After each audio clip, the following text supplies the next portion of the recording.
Well, hello, everybody. I'm Ed Parcaut, your host of Helping the Brave, and let's bring in our guest today. All right, how you doing, James? How you doing, Tom? Great. Hey Ed, how are you? I'm doing great. All right, so there's one question I have to ask on every show, and only one of you is going to be able to answer it. What service and why? And Tom? I chose the Navy. I chose to be a Navy SEAL. It was the baddest ass service you could possibly join. I wanted to try the hardest thing there possibly was. And I am a post 9/11 guy. I was going to go save the world and stop the bad guys and protect our beautiful country. All right, well, thanks for your service. Thanks. Yeah, because people have different reasons. I interviewed a lady who she chose the Army because they took her out for a steak. Hmm. But Okay. for me, I joined the Navy because that was just they guaranteed my job at the time. My son's in the Army right now, and he's in the Army because they guaranteed his job at the time. Wonderful. Thanks for your guys' service. Oh, thank you. But that's not what I was going for. But I'm just saying, why you join the service. It's your own thing and whatever. You to become a Navy SEAL, that's a lot of work, and good job for that. Thanks. Because that's not easy. It was a lot of work. It's No doubt about it. Yeah. And we detail it in our book as well, and which is partially the reason why we found ourselves here on this podcast. But it's just speaking about service and obligations and making that decision. It was pretty clear and easy. We were attacked and we lost a lot of lives. And at that time, information was, it was a little fewer and further between the details. But we knew we were going to war, and we thought that our enemy was absolutely certainly somewhere in Iraq or Afghanistan, and that's where we went. And at that age, that was my war. I was in my teens and my early 20s, and I suppose everyone that thinks of themselves as a warrior, they're gonna search for their battle, and that was mine. Of course, I wanted to be the best. I wanted to be the baddest guy that there ever was, and I thought I was going to be the baddest ass Navy SEAL that would ever exist as well, and that's what I worked towards. So that's how my journey took. Tom, how long were you in? 9 years. And did you get out because it was time, or did something happen? Yeah, well, time will make sure that something does eventually happen. So yeah, a little bit of both. A lot of family stuff, but my path took me back to Chicago area, and I ended up as an instructor in Great Lakes Naval Base. From there, I got connected with some great guys at Northwestern and some other places. And it's also where I connected with James, and kind of the next chapters of my life sort of revealed itself while I was there. I thought the path was pretty obvious that my time in the Navy was about to wrap up. I had 4 young kids at the time. I was already from Chicago area. I'm living there now. I was accepted at Northwestern. I made it onto the Northwestern football team, and so I was playing with Pat Fitzgerald and the Wildcats at the time. So I'd kind of set myself up for my transition out of the service. Of course, I could have decided I would go back in, but it seemed pretty obvious. That was the end of that one. So at 32, how was being against all the other younger guys? It was great. And I don't mean that wrong, Tom. Yeah, no, I mean, I hear that in a lot of different ways even when I think about it or when I talk about it. To be 32 and kind of butting up against a fellow freshman that's 18 or 19, 4 or 5 star recruit athlete is pretty daunting, and have a full-time job and have kids that I'm responsible for as well. But it was one of those tasks. Like, if I didn't pull the trigger on it right then and there, it probably wasn't going to happen anytime in the future. That was my last chance to give that one a shot. And I felt like I had to give it a shot. And so it's pretty interesting. It's a great, interesting story. It's a long story, of course. We touch on it quite often in the Breachers Playbook, which that's the book that James and I have written, and it outlines the life of a guy named Declan Novak, who's kind of loosely based on my story as a Navy SEAL, football player, MMA fighter. And then eventually goes into the FBI. But yeah, so we get to kind of take that journey into Division I, Big Ten football, from being an active duty SEAL that has just come back from Afghanistan and finds himself as an instructor, kind of a boring, much slower paced life. And here he goes and decides he's going to become a football player. So James, I'm bringing here in a second, but so before you started writing your book, you're at school. Did you stay there for 4 years, get your degree and all that, or did you? Yep. 4 years. I was a little less. I had some, I was using tuition assistance for a few years. I was going to,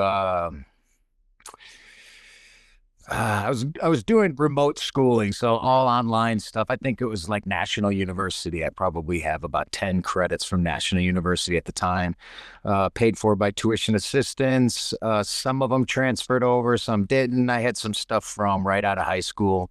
So I have about 3.5 years at Northwestern. Graduated in 2016 was my graduation date. Graduated high school in 2000, graduated Northwestern in 2016.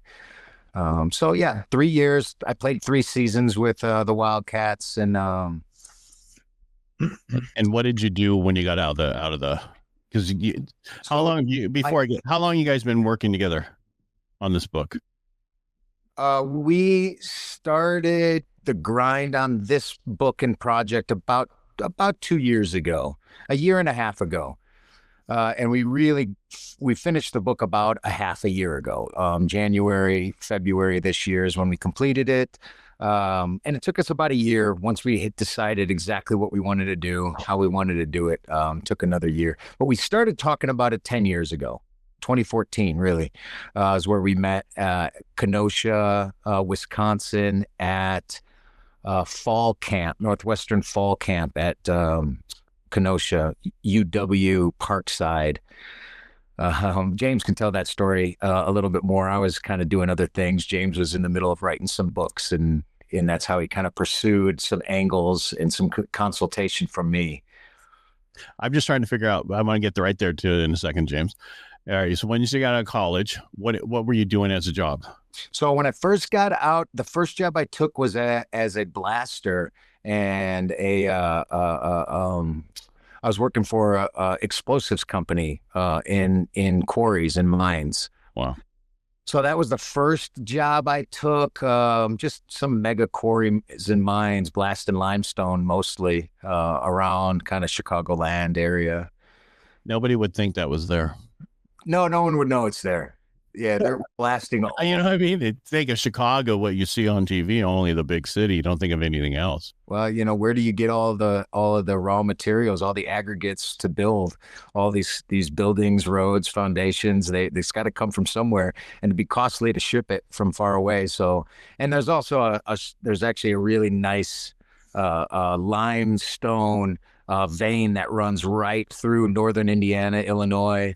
And it's kind of perfect for mining and then supplying all the aggregate for Chicagoland and construction's, everything's building around here, which I still live here in Crown Point, Indiana. Okay. All right, James, how did you come into the picture? I mean, first of all, you've been a writer, you said, for 3 decades. I wrote my first novel in 1999. So 25 years. Okay. And how did you get into writing novels? I originally went to college for journalism. I wanted to be a sports writer. Went to the University of Missouri, which is one of the best J schools in the country. And then, it was always in me. I ended up tending bar to get through college. And at some point in time, decided this is a great vocation. You get to sleep late, you meet girls, and the money was great. So I figured, I dropped out of college after 3 years. Went into the bar business, first in Hawaii and then back in Chicago. Opened my first bar when I was 25 years old. And then I had owned a place in Evanston a sports bar. We did a lot of business with the Northwestern athletic department, and I was good friends with Pat Fitzgerald.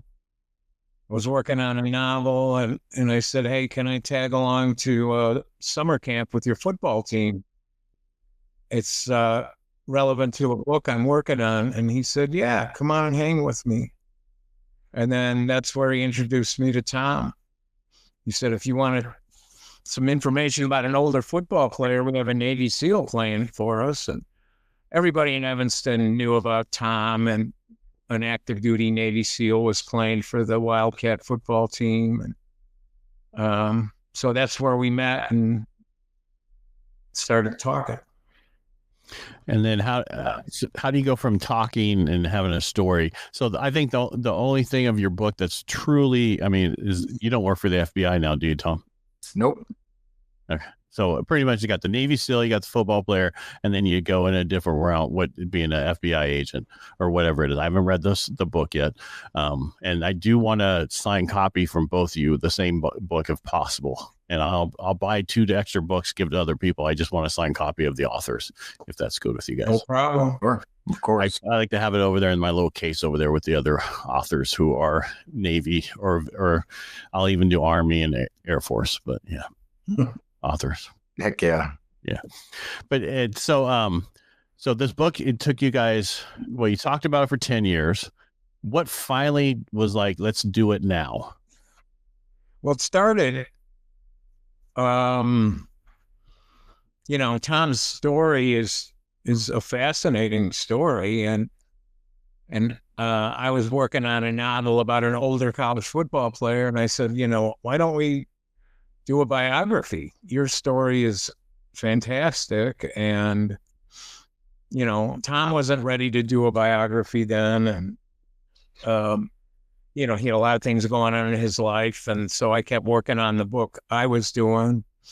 And when we finally got together a couple of years ago in Chicago, and he asked me if I was still interested in doing a book, I said, yeah, absolutely, but I'd love to do a novel, have the protagonist based on your life. And he thought that was a great idea, preferred doing that over a biography. For an author, it's much more fun to write a novel than it is to write a biography. And Tom is a subject for the protagonist. Doesn't have to throw anybody under the bus. Gotcha. Yeah. So I take it you had an amazing service, Tom, while you're in, if it's good enough for a book and a biography. Well, yeah, I suppose so. Can you talk about it or you can't talk about it? No, I mean, it's all talkable. I don't know. What are you trying to, what do you like to know? No, I just was throwing it out there. I wish I would have had the book ahead of time so I could have read it and know exactly, so I could have hit up on certain things. But no, question is, he just said you had a remarkable story. Well, a lot of people in the service, we do a lot and we don't know our story is remarkable. We just think we're like everybody else. Sure. And we don't know that, there's people who reach out to us, I don't know if you know this, but 50% of vets are business owners. And that because of what we know from being in the military, systems, SOPs, all the stuff that we can put together. But we don't always know that our story is worthy of putting it out there to other people when I hear about it. I interviewed a guy right before you guys, and he had no idea that, it took him 3 years to go work for a guy that wanted him to work for him because he was like, I'm not ready. I got to get my master's. I got to get this. And he was ready because he was an officer in the military, So. Okay. Yeah, I see what you mean. I see what you're saying. Yeah, of course. Right. We all have really wonderful stories. I mean, I do recognize the value and beauty of it. I suppose when I look at it, the really great thing about, I think, our project between James and I is that his life is also so wildly unique, and it deserves a book of itself. The things that he knows and the skill sets, like you might not realize that he and I are actually kind of crazily similar in so many ways. It's pretty cool actually to find that and develop that out. Like James James is a martial arts black belt. And so, his ability to, and as a bar owner and a late night bar guy, the guy's been in probably more bar fights and late night fights than even I have, and some of my SEAL team buddies. So when we're developing storylines, he's got some really cool perspectives and experience that adds like just such character to all of these scenarios that we write about. Then we both bring these pretty cool storylines and viewpoints that are wildly unique, but it's authentic as hell. And that's what makes the whole project really sweet. And what's really nice is the fact that back to the guy I just interviewed a few minutes ago. He was like, it's weird where people want to hear our stories. Yeah. And because we know them already, and it's not, not a big deal. I did 40 jumps. You did 40 jumps. It's not a big deal. But the average person's never done a jump. They don't understand any of those things. They don't understand certain things, and they just eat it up. And especially with you guys writing a book the way you did. Yeah. I assume you're going to is this going to be a series? Yes. Okay. Yes, at least 3 books is the plan. We both have some other kind of spin-off ideas that, if this goes well and we do a pretty good job over the next couple of years, I'd love to spin this into a few other projects that'll tell a lot of these stories as well. Yeah, okay. So, of course, right? People want to hear about these sort of otherworldly experiences that a lot of us had the privilege to be a part of. And how else we could sit here? I don't know how long you want to sit here and we could talk about each one of these, but I love detailing what it's like to do a first skydive jump or even do an 80th one. They still have their own sensations, but or to go through drown proofing in Bud's second phase, or perhaps, all of these things, log PT on the beach, surf torture. And that's kind of why like to write a fiction story is really exciting, because we get to tell a really fun story and we get to add in all of these thriller dynamics, but at the same time have the fact that a lot of what our main character Declan Novak has gone through and experienced, and kind of the skill and mindset that he has, comes from the fact that as one of the authors, I did all of these things, and we get to tell exactly. So you get to see, how does this character Declan come to be the way that he is? How does he know what he knows? How does he move the way that he moves?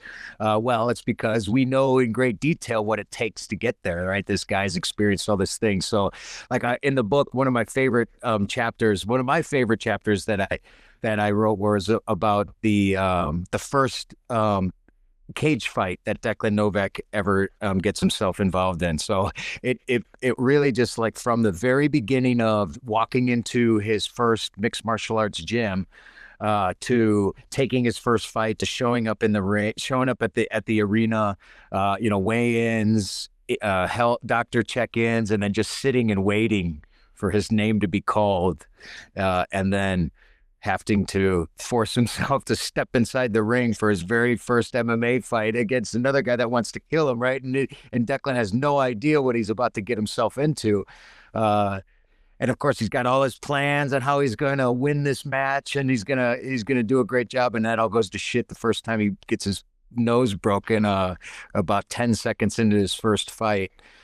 So those are kind of course, right? Those are, how else do you tell these stories? By putting them to paper.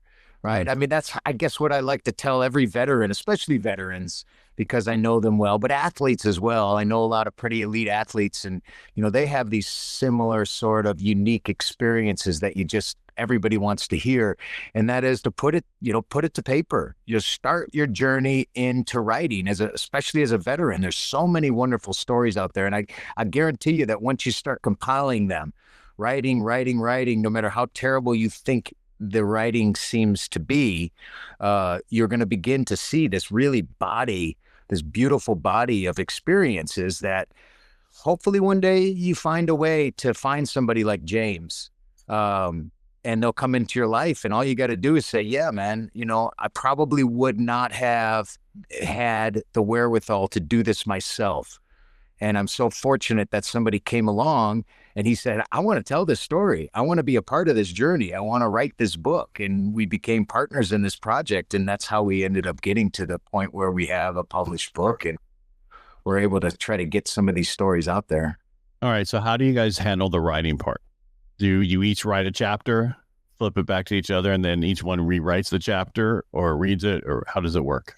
I think it started with, we sat down for 30 or 40 hours of taped interviews where, I had a schedule of questions, and then I went back and went over those tapes for a number of weeks, developed an outline for the book, and Tom took a look at it, said yay or nay, and then we started kind of like assigning things to do. I would ask for 3,000 words on, your first week buzz, 3,000 words on your first combat experience, touching down, and where did you go? What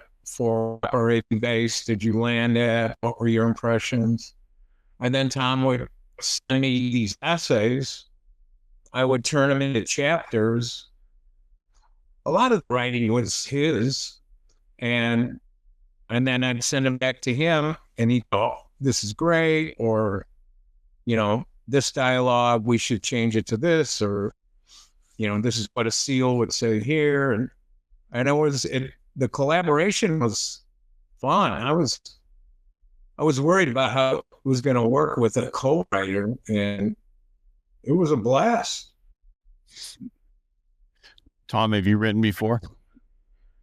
No, this is my first published, formal, legitimate writing project. Have you ever written before, like at all? Like some people write journals, some people. Oh yeah, journal for years and years and years. Yes, hundreds of pages of journaling. Oh yeah. See, I'm a talker. I'm not a writer. Yeah. See, I'm not a talker. I'll just write and journal. Yeah. I always feel there's two. You're either a talker or you're a writer. It's usually hard to find the same person to do both. Yeah. That's why I love to be able to talk to everything now. I can get stuff so much done faster if I talk to it. Do you use a lot of AI? Oh, huge. Yeah. But it's in my voice AI.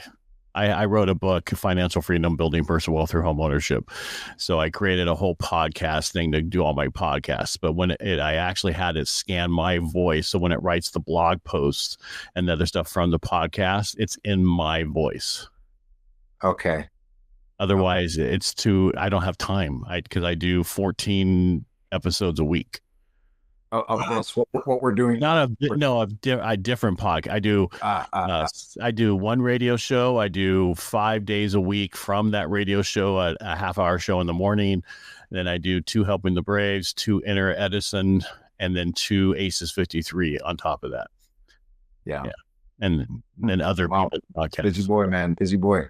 Well, it's just one of those things. It's like the more you write, the better you get at it. The more I interview, the better I get at it. Yeah. And I don't care when there's a problem or if somebody makes a mistake or says something wrong. I don't care. If you say, and people always ask me, do you take the ahs and oohs? I'm like, no, that's natural. The one thing, because everybody's going to this AI stuff and video and all that stuff. I think what's going to happen is people are going to think that they can't tell if it's the truth. It's going to be like when people send that stuff to your house that says they send looks like a check. And then they're supposed to print across that this is not a check, and they never do. I think that's what's going to happen to AI. It's going to have a disclaimer on it so much that people won't want to watch it anymore. Yeah. But that's just my take on it. Yeah. Well, I think they're going to scrub those watermarks too. They get AI that'll scrub the AI watermarks now. Well, yeah, but there's like Sora out now right now. Sora 2. It's a copyright infringement if you take that out. Yeah. Yeah. So, I mean, some of them, yes, you're right. They will. Yeah. But my big thing is, like I said, I had somebody I talked into a thing for, and they rewrote my words, and it was exactly what I said. And I had a ghostwriter, but people think a ghostwriter is someone who writes a book for you. That's not what a ghostwriter does. They take your words and put it into actual writing on a page that you can't do normally. Right. But back to like James' story. I mean, Steven Seagal, that must have been really a lot of fun. It was a fascinating experience.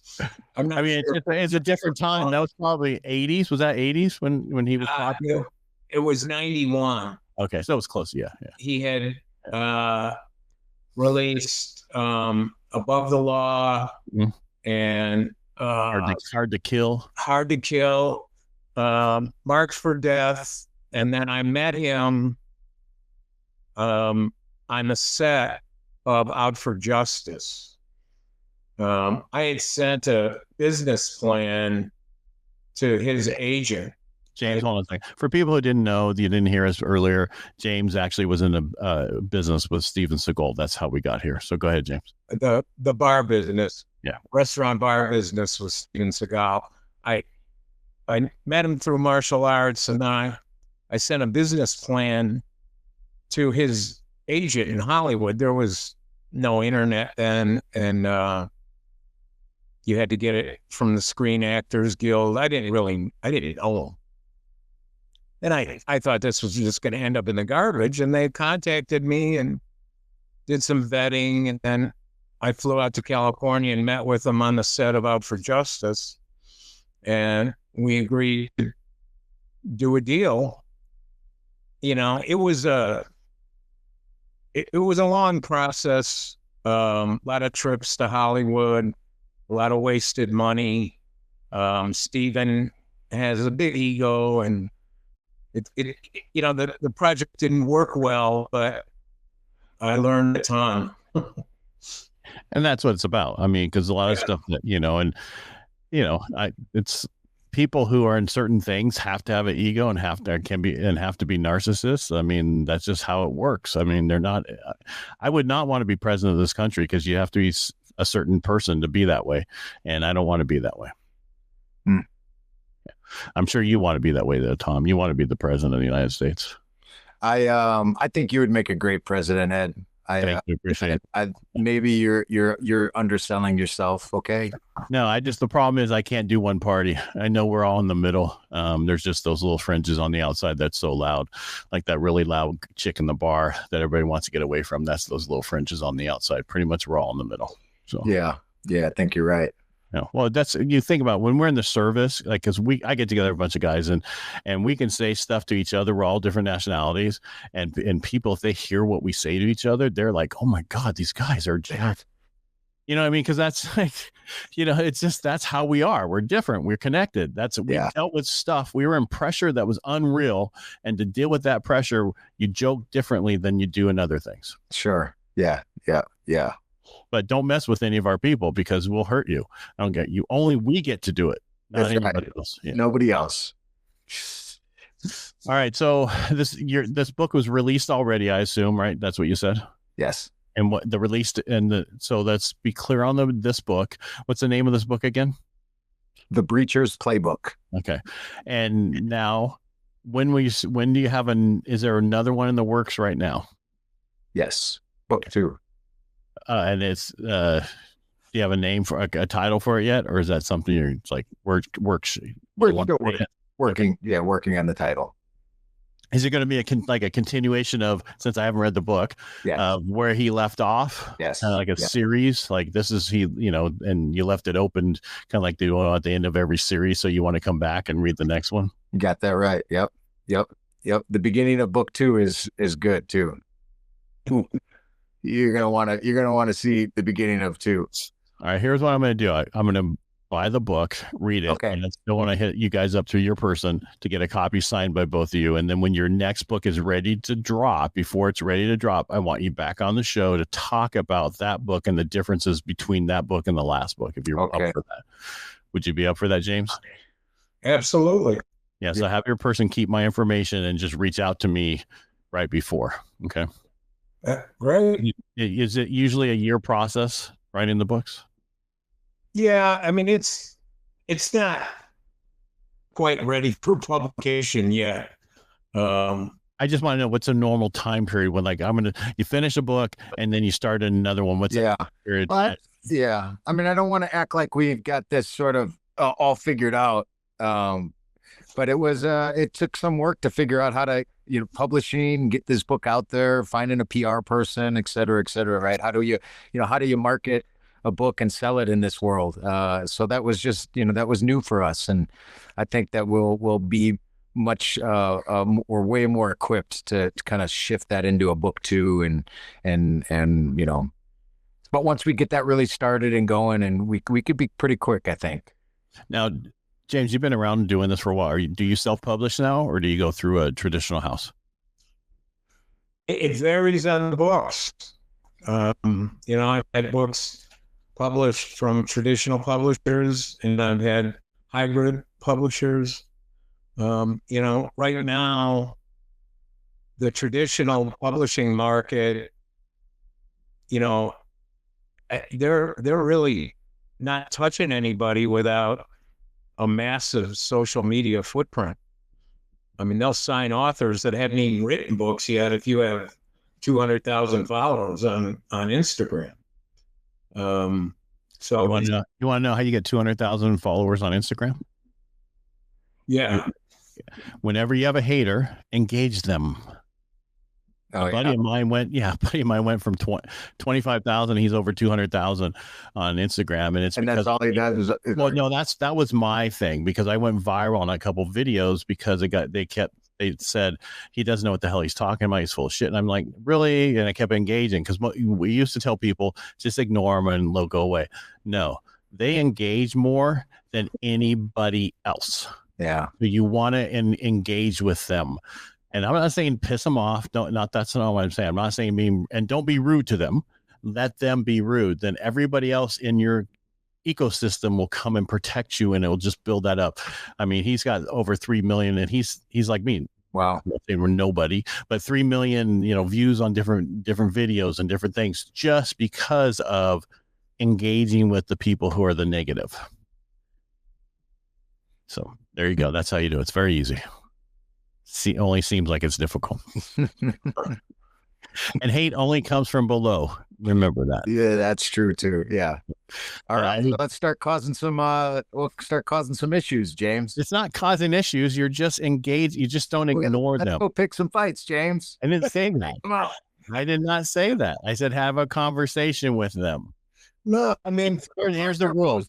James has already posts all kinds of controversial stuff. Anyway, you guys see this stuff that he comes up with. Sometimes I want to start arguing with him about it. There you go. And that's the other thing that people do, is they get a group of about 20 people who comment on each other's posts constantly, and that have groups that way that help each other out otherwise. Yeah, we'll have like a little comment orgy or something like that. See how that goes. Yep. Yeah. All right, let's do it. All right, Ed, that was wonderful, man. Thank you so much. Oh, my pleasure. And again, please come back on when your other book's ready. Is there anything I should have asked you today that I didn't ask either one of you two? Get the book. Huh? Where do you get the book? Oh, where do you get the book, James? You get it obviously Amazon, our publisher, tactical16.com, 16 numerals, tactical16.com. And then we each have a website, tomhrubyseal.com, jamespomerantzwriter.com. And if you're not watching this, Ruby is Hruby. Oh, there you go. This goes out on regular podcasts also. And Tom just held up the book. Yeah. Like the Breachers Playbook. Yeah. All right, we'll have all the information in the show notes also, where you can find it, and their different websites. Please go out, give them some love, find them on social media, and go argue with them, and help them get over 200,000 followers if they're not there already. All right, again, Tom and James, thank you so much for being on the show today. Really appreciate it. Awesome. Great job. Thanks. Pleasure to meet you. Thanks for everything. Same here. Don't go anywhere.